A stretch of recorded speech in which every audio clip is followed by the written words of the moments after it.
And those are the members of the local Turkey Buzzard Preservation Society that are out after a night in which we had a supermoon and a blue moon, a seasonal blue moon. So the moon is bright, it's very large right now, and it is not a good impact on hunting. Carpe sus!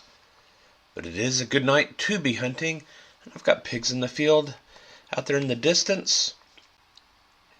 And tonight I'm going to be hunting them with a 6.5 Grendel with an 18-inch barrel. I'm going to be shooting Federal Spear TNT 90-grain ammunition. I'm getting video through my Bering Optics Super Hogster with a laser rangefinder on it. And that's what this little X is that you see above the red crosshairs. The blue X is what I use for the laser rangefinder. That is where it is pointed. I'm using it to get distances on some of the hogs. And as I'm getting the distances, I see that some are larger than others, so I'm thinking that these are going to be sows with piglets. The piglets are going to be the smaller ones. That's going to be an assumption that's not going to be quite correct. Alright, I moved up into a better shooting position. I'm behind a tree in the shadow, and I'm in the shadow of this tree because the moon is so bright. And there is a pump station across the road that has all these outside lights. And this field is lit up bright. And if the hogs would lift their heads up out of the ragweed, they would indeed see me. I'm going to start on the left-hand side of the hogs. I think the hogs are going to run off into the direction to the left. I've got more hogs off to the right, so I'm hoping all the hogs will then just run in front of me. There are a few more of them, and then I get over to where the tree is off to the right, and then there's more hogs even further off to the right. But these are the close ones, and this is where I'm going to start. Here we go. First hog goes down. I connect with that one. Connect with that one. And I should have stopped right there.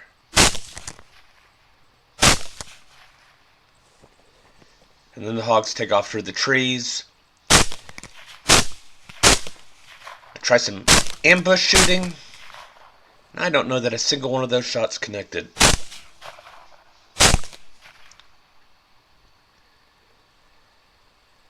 Well, I did some searching. I found a total of one hog. This was my opener, and it came in at a whopping 40 pounds.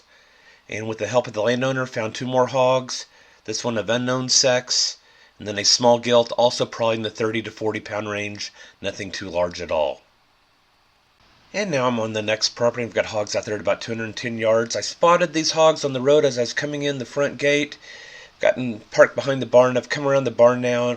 And these hogs are at about the same spot where the hogs were last week when Ben and I were shooting through a couple of gates. They're at the corner of three pastures, and there's actually a cattle highway that leads between the pastures so that the cattle can be led from pasture to pasture without going into other pastures. And so I've got double fencing that I'd be shooting through here, and I don't want to do that. So I'm going to move up way off to the right. Since last week didn't work out as well as we would have liked, I'm going to move way off to the right and try shooting back to my left down along the fence lines, more or less. That's the plan that I'm going to try for. See what happens. Now, I've moved up to the double fences here. I'm right up against the first fence, and you can see the second fence that the hogs are just on top of the top wire, and I'm hesitant to take a shot here because I don't want to clip that top wire.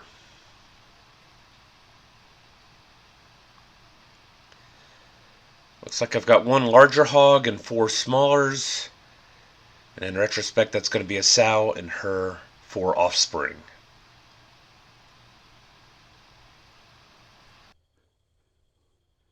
So where I am right now, I'm kind of trapped in the corner of pastures. I've got the two fences in front of me. I don't want to be clipping that top wire.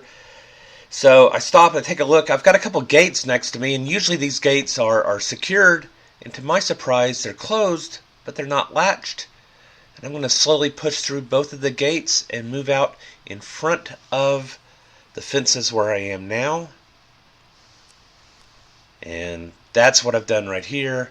And in the process, the hogs have moved slightly downhill, and so I'm losing my shot opportunity as they move behind the tank dam for the tank.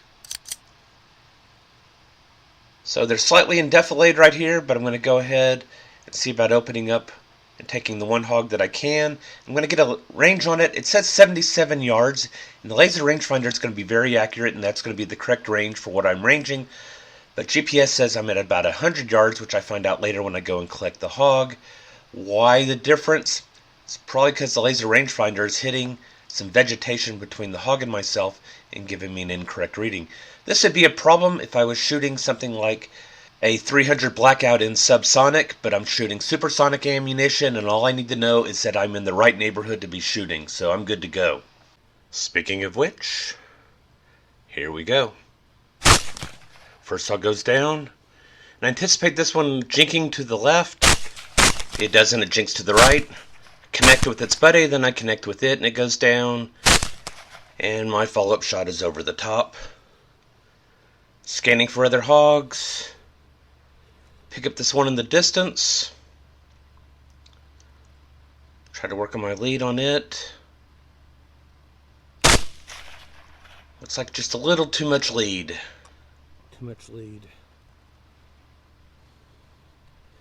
Scan back, and I don't see any of my hogs. The grass isn't very tall, but the hogs aren't very big, and when they lay down on their sides, 40 and 50 pound hogs can disappear very quickly into short grass. Brass Catcher by Tactical Brass Recovery.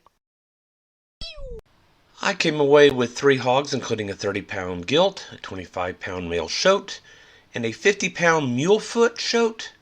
I haven't seen a mulefoot in a while. Mulefoot just means that the toes have grown together, so instead of the toes being separate and splayed, they're stuck together almost like a mule's foot, or that of a horse.